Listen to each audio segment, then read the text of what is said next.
Hi everybody and welcome to today's MediaWorks Masterclass. I'm back again. So my name is David Norris. I'm the Group Operations Director here at MediaWorks. I'll be hosting today's session. And today, a bit like the last session that we ran, we've got one of our key partners with us. So Rachel, would you like to introduce yourself, please? Yeah, thanks, David. Hi, I'm Rachel. I am from LinkedIn. I've been at LinkedIn for, 9 years now. So hopefully I will be able to give you guys some insight into how to unlock the most from the platform. Fantastic. And Max? And I'm Max Milburn. I'm the paid social lead at MediaWorks. I head up the paid social offering. So I'm in LinkedIn all the time. All the time. All the time. Not just as a user. Yeah. Brilliant. So like the same format that we've been doing recently for all the MediaWorks Masterclass, what we'd like to do is we'd like to offer out to anybody that's dialing in for the session or anybody who's watching it on catch up. We'd like to talk to you about really a free, review of your current LinkedIn activity or the opportunity that is there on LinkedIn. So what we're going to be offering is we're going to be offering a free review that breaks down where you stand and where the opportunities for growth and improvement really lie. That'll be against your peer set and obviously make it really sector specific. So to register for that, it is no obligation. We'll be using some of LinkedIn's really high quality tools that we get access to as a partner agency. But if you're interested in that, then please do register in the chat. We'll be providing a link to that right now, so you can just log on, click in there and put in your information, and we'll arrange for that to happen over the next few weeks.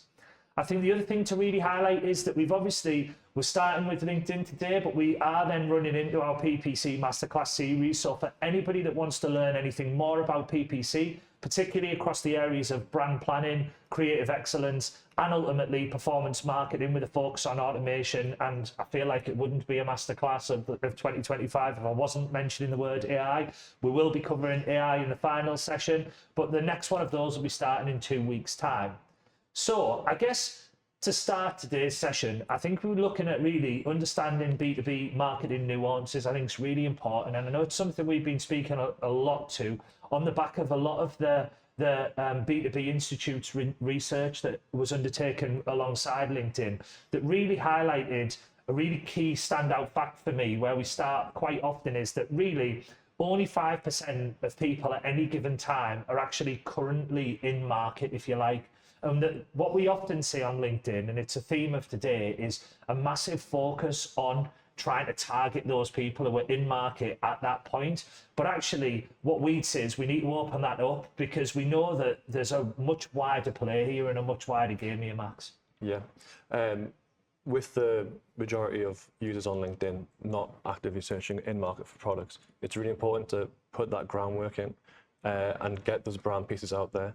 And you'll see dividends in the future when those prospect clients get into that decision-making time, where you'll probably see an increased amount of lower funnel engagement after investing in that higher funnel activity. Yeah, I think we talk about this from a performance marketing perspective, don't we? It's great trying to hoover up the intent that's at that point of purchase. But what we do know is in LinkedIn and across markets, this is the thing for me, this isn't LinkedIn specific, this is across the piece, that only 5% of people are really in market at any given time. So we've got to think about what we can do at that more upper funnel level to really drive people in towards your brand and give them a reason to want to engage with you beyond, right, I have a immediate need, I need to solve that need, right, okay, I've seen an ad, therefore I'm going to click.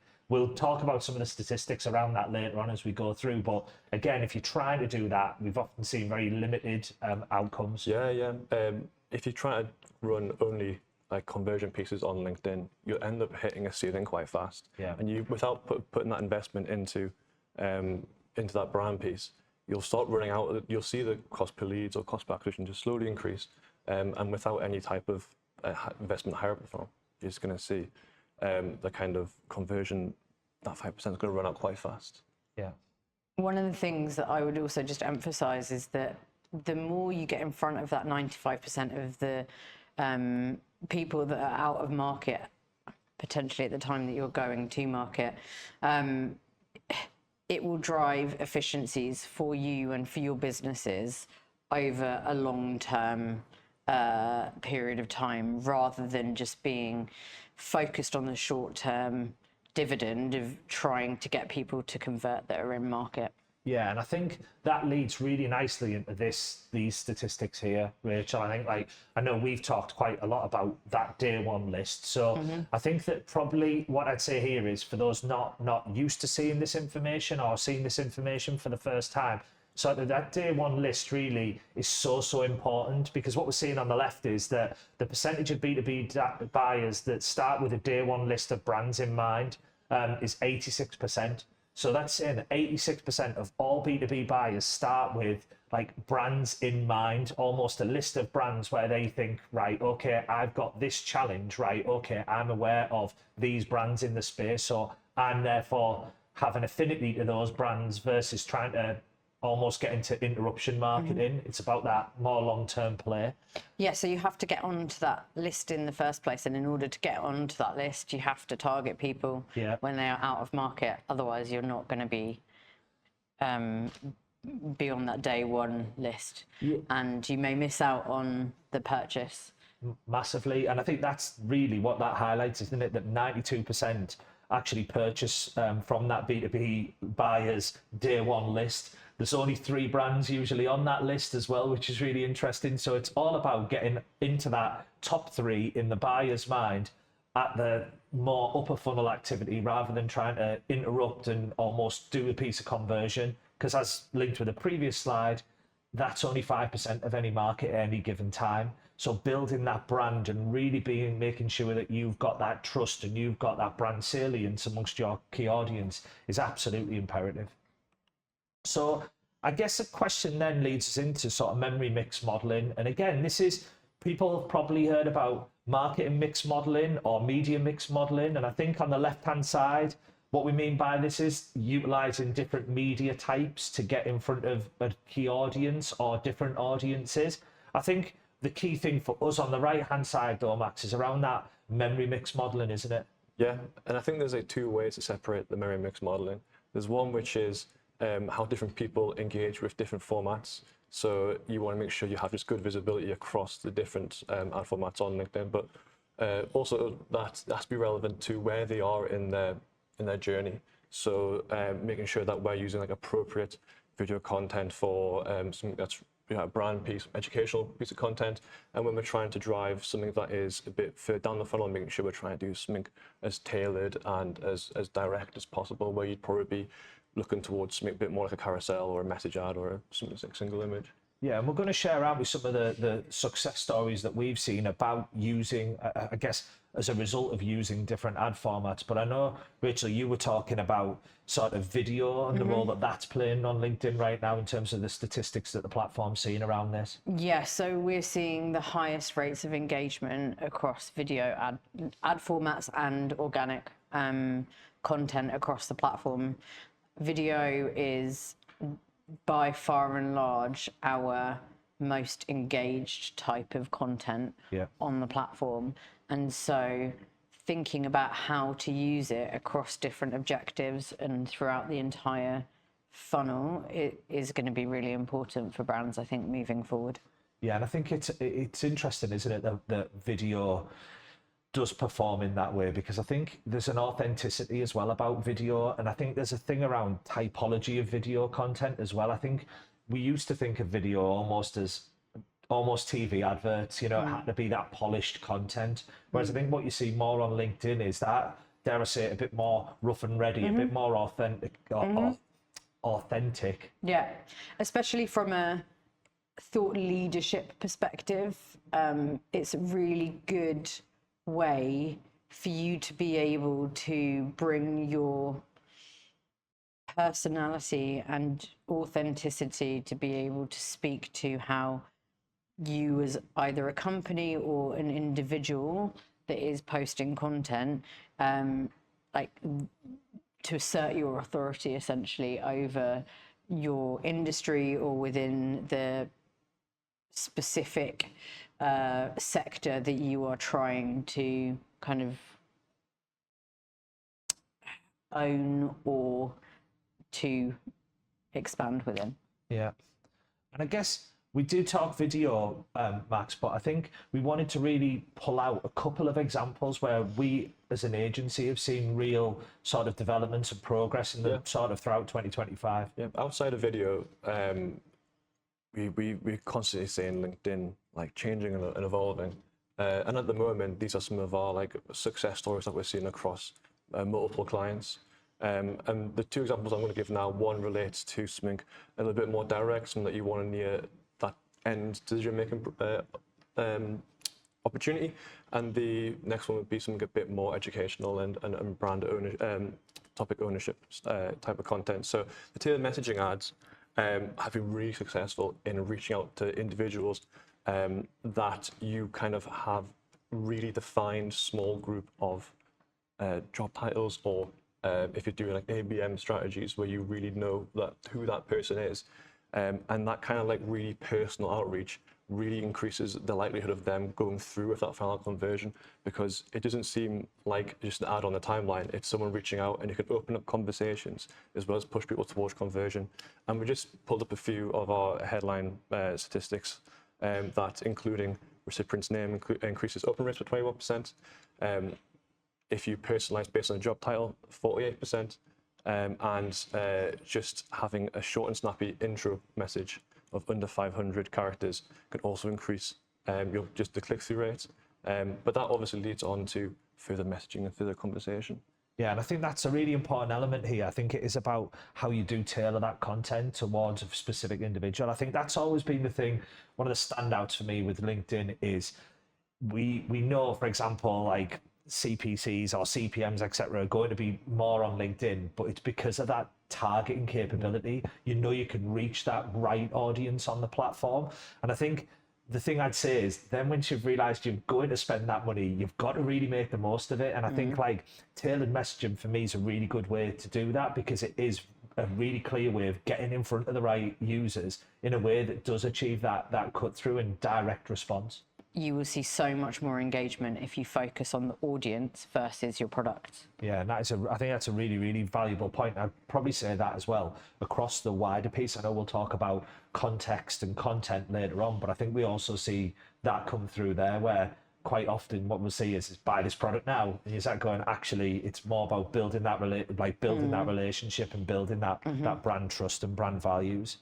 I guess another format that we're seeing really perform really, really well is document ads. I know any of our clients who are on this call who are utilising B2B will be something we've spoken to them about, but we are seeing amazing results out with document ads. If we talk about building that relationship and kind of reaching out in a way which isn't straight to conversion and is offering some real value to a prospect, document ads are one of the best ways to do it. Gated content across LinkedIn, it's got some great features for how it not only presents the document in a way where you can have a preview before, and only if you are engaged would you click through, and then we have email capture and content, email capture and details on the lead gen form. But also when people do get that content, it can be something that's incredibly valuable. We've seen a lot of times even document ads being shared organically around certain groups of people that we want to try and hit, because it has that value to it. And it's one of those things where if you do offer real value to a user, then they're really likely to engage with it, and that puts you at top of their mind when it comes to when they want to move through that funnel and when they're trying to make that decision at the end. Yeah, I always think of these as a bit of like a hybrid type, really, in the sense that you are able to give people that thought leadership content. You're able to sort of entice people in with like key messages and give them something unique. But it's almost the exchange for that is that sort of data exchange, including their details and signing, utilizing the form, etc.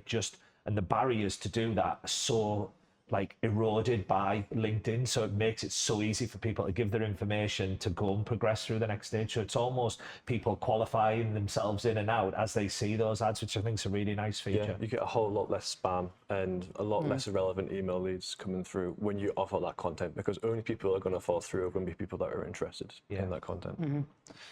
So then I guess just on this, and we'll literally loosely touch on this, is I think for us, it's always so important to start with your audience. And I think like so many people don't start with audience, they start with product. And I think that a big thing for us, we use a tool called Global Web Index. There are other tools available, but as an agency, we utilize Global Web Index, which allows us to profile and really segment our audiences and understand sort of their pain points. So here, we've essentially broken down a owner-founder audience, highlighted what their business challenges are, what their purchase influences are, how they actually discover brands, and then obviously the type of useful content in which they engage with. And this is a survey-based tool, so from there, we're then able to start thinking about, right, what's the key messaging? How do we actually utilize that? And I know, Max, on the next slide, this is exactly how we apply some of those audience insights into our LinkedIn approach. Knowing your audience is so important for how it informs the decisions of what kind of content you use, what type of messaging you use. It really does shape the, it's the difference between a successful campaign and a not very successful campaign. Yeah. And this is just some of the few things that we've highlighted that we use GWI and we use that data to see what people over-index for, and that helps with our decision making. For example, platform preferences. We want to make sure we're in front of people when they are engaged, where an audience actually is. When it comes to targeting, we might see that job titles and job roles that we wouldn't initially think of being incredibly relevant are to certain businesses. Pain points and purchase influence messaging as a whole. When we do these reports and find these personas, it's really good to see what specific challenges people are facing and what kind of things influence those purchases, so we can address them in the content that we deliver. And especially depending on who you're targeting within a business, that messaging is probably going to change. Ad formats is a huge one as well. We touched upon it before with the mixed model, and it's really important that you're in those type of spaces where people are going to engage and be present and be more likely to convert. And then content messaging, the whole idea of what is the goal of a campaign, what is the message behind a whole audience group. It all sits underneath that initial touch point of finding that audience and defining it. Yeah, and I think for me, it's understanding as well content relative to stage in the funnel. And, you know, we've talked about this, but it's about not hitting them with like the call to action being buy now, product based all of the time. And I think this for me is the research here is a bit of a paradigm shift in a lot of ways, where it's like a lot of people spend a lot of the budget at the bottom of the funnel thinking that that's where you're going to see the best returns. But I think actually the real shift here is that if 95% of your budget is going into an area where people aren't even in market at that given time, it's like, what's the split of people's budgets for, in terms of bottom of the funnel versus top of funnel activity, and have people got that balance right, I think is a key thing. I think from my experience, marketers, especially within the B2B space, are very much focused on the driving the short-term results, and not necessarily trying to bake in longer-term efficiencies and longer-term results into the way that they map out their campaigns and their plans.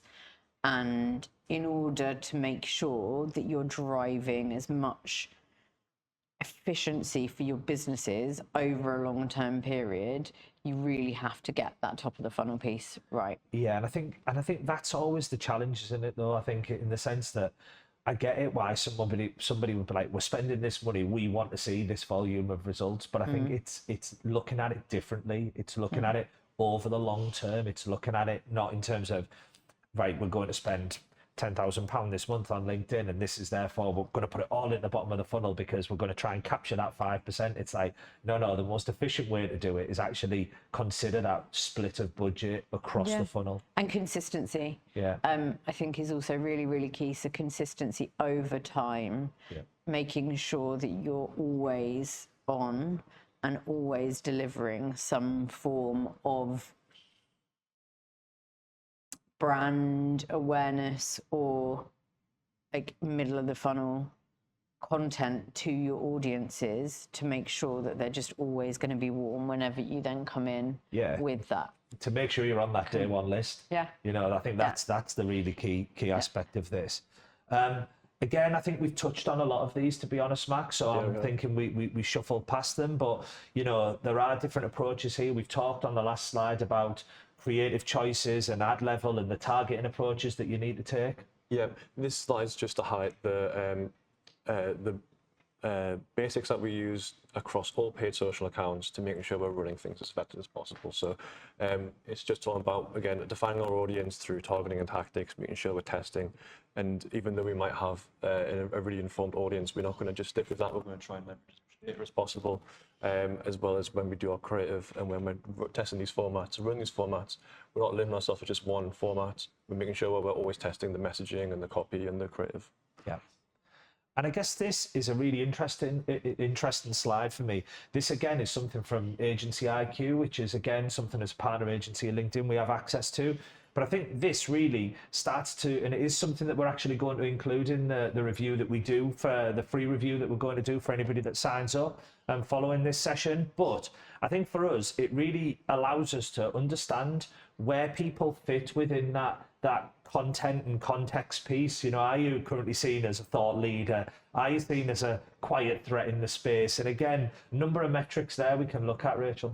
Yeah, so when we think about topic ownership, and this report is called Topic Ownership Report, we essentially calculate where you are in terms of owning a specific topic as a brand, based on how much engagement you are generating within your content addressing that specific topic, and how much those pieces of content are then shared, and we are then able, off of the back of that, to be able to generate this matrix and look at how at where you would sit versus competitors.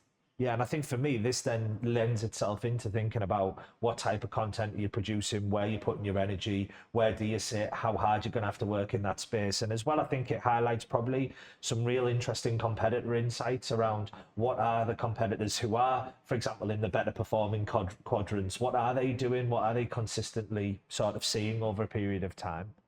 It will also, just very quickly, it will also show you what topics are potentially over-indexed, and actually, if you're focusing on a specific topic, but it's already over-indexed on the platform, and there are people that are kind of owning that topic, maybe to kind of pivot and be a little bit more agile and think about like how you could potentially try to own that space in a slightly different way.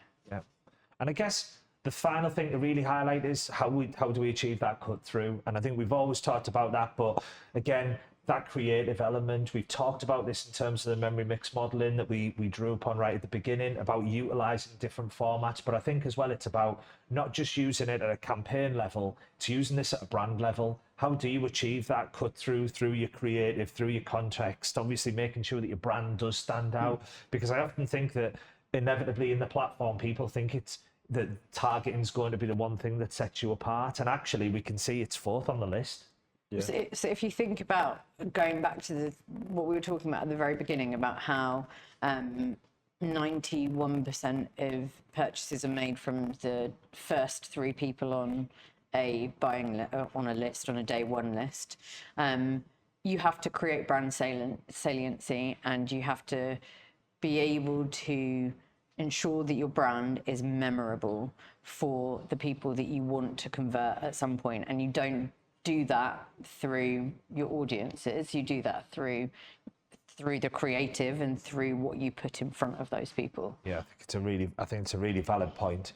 And I guess just quickly on this, like brand as well, we know it does drive performance, whether that be across sales or hiring. Like we know there's different sort of outputs that we're looking for, primary objectives, if you like, through LinkedIn. It isn't all just about lead generation. It can be about sort of those sales outcomes or hiring outcomes. But as you can see, the uplift versus those that know your brand and at the beginning versus those people that don't is massive in terms of those cold and warm introductions. And I think the lead gen completion rate jumping from 4.38% right through 8.32%, 90% increase is massive, and just really shows the value of thinking full funnel across this piece.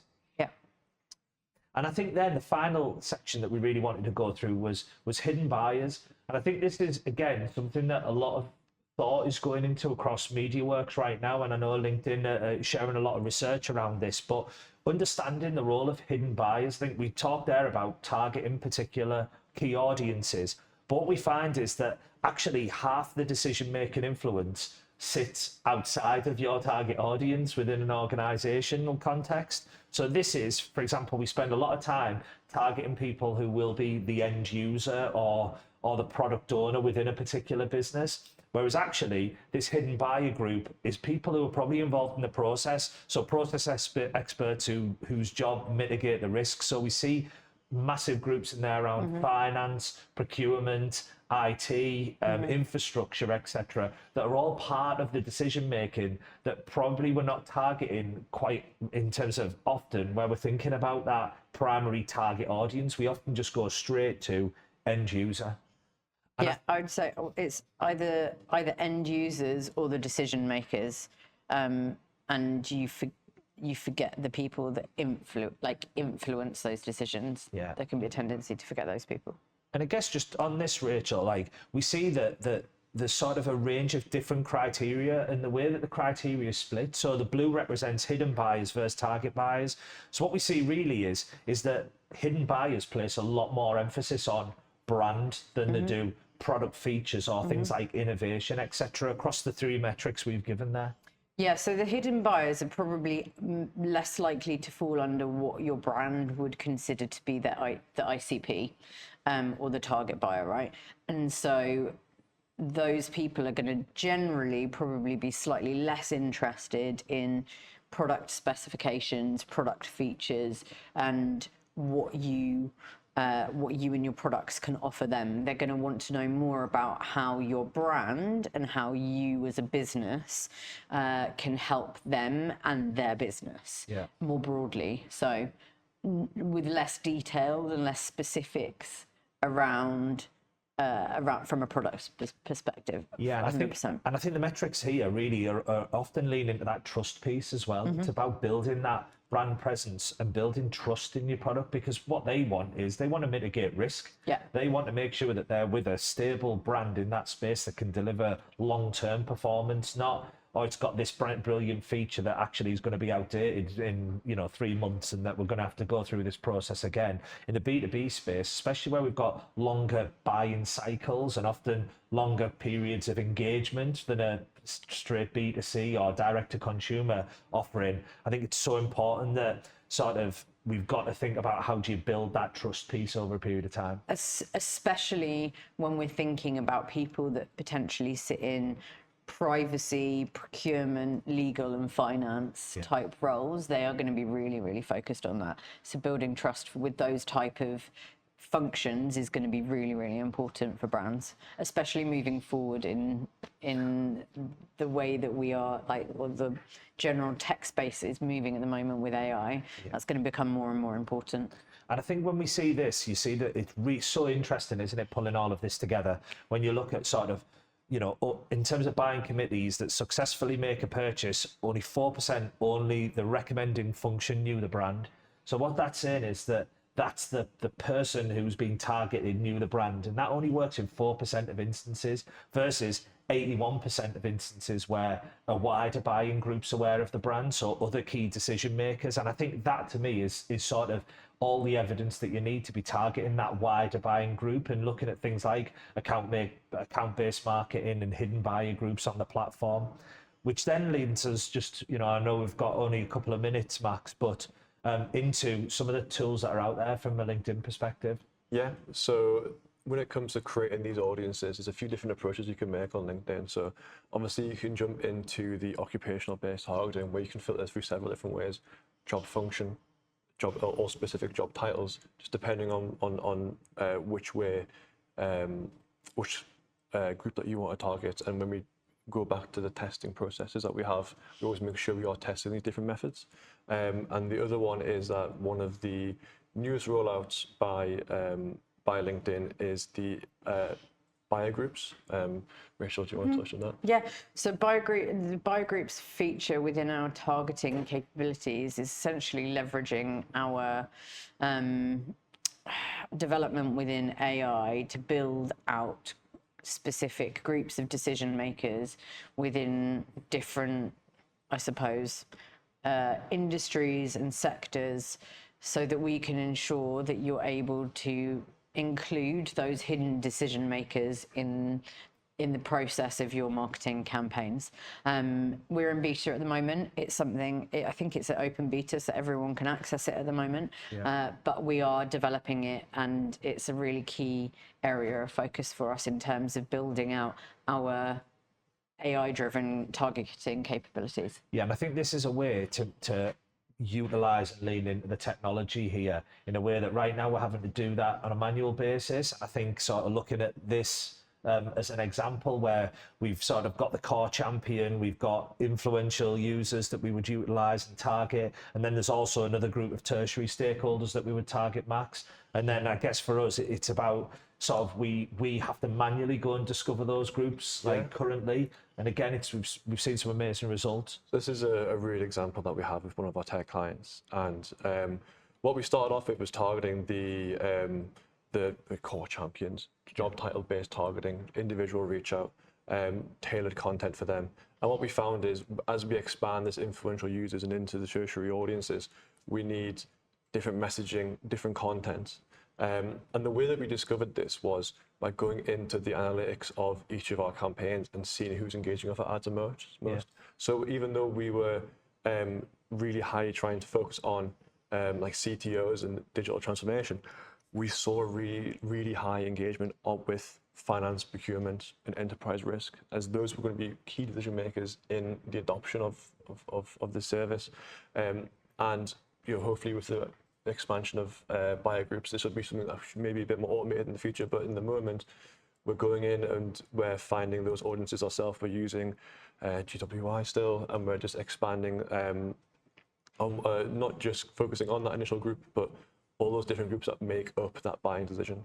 Yeah, and I think that it shows, doesn't it, the impact that we're seeing there with, significantly increased click-through rates, conversions coming through more strongly. So I think doing that and really broadening out really is showing sort of the results are speaking for themselves in that space.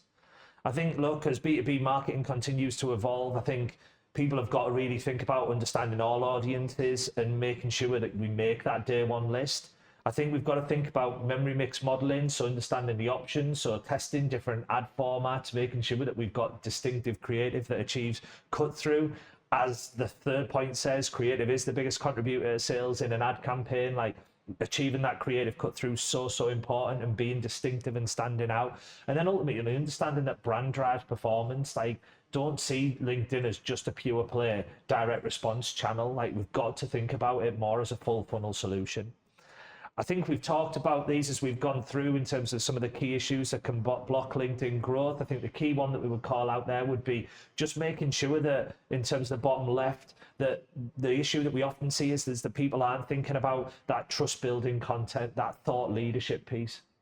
Yeah, and it leads into, I think, what we've talked about throughout this discussion today around how to create trust and brand saliency, and how to ensure that you're on that list of 3 companies is essentially by demonstrating your thought leadership within the space. Yeah, no, agreed. And I think finally, again, we touched upon this, but we are offering sort of free LinkedIn insights for your brand. So, the link is in the chat. If you do want to sign up and find out more ways about how you actually do make that top 3, I think it's really important as we go through today.